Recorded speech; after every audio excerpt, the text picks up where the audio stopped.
We found you're paying millions every year to those gaming the system.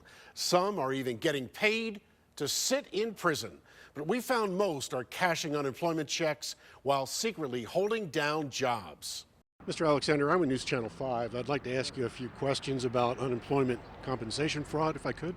Do you have a moment? I don't talk about that, man. But moments earlier, Eric Alexander was here in federal court, apologizing for stealing $11,000 in unemployment checks he pocketed while he actually was working. You pleaded guilty. I ain't pleading guilty to nothing. Come on, man, come on. Let me cross the street. Well, in your sentencing, you were sentenced for stealing $11,000 in unemployment compensation. Is that true? I don't know. You don't know? I was in the courtroom. Great. You don't know anything about that? But court records show Alexander pleaded guilty, received 3 years probation, and ordered to pay back $11,000 he fraudulently obtained. And we found he's just one of thousands who cheat the system every year at the expense of honest, hard-working taxpayers. Are you kidding me? I mean, it's just not fair. That's just ridiculous. If these people out there, they should be working and they're fleecing the system. Not fair, but happening over and over again. Our exclusive 5 on Your Side investigation found over the last 7 years, Alexander was among 434,000 who pocketed fraudulent payments. Ohio recovered more than $76 million in cash illegally obtained. But that's not all. We found some of those checks went to prison inmates.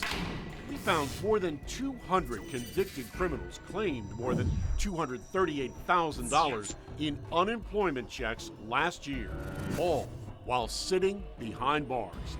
Ohio's chief fraud investigator. You're in jail, you said that you were available for work, we would consider that fraud. Inmates' records are routinely checked against claims, but until this year, millions went uncollected among Ohio's general population. Now, there's a new weapon. We turn the debt over to the IRS for intercept with federal income tax returns. It's called the Treasury Offset Program.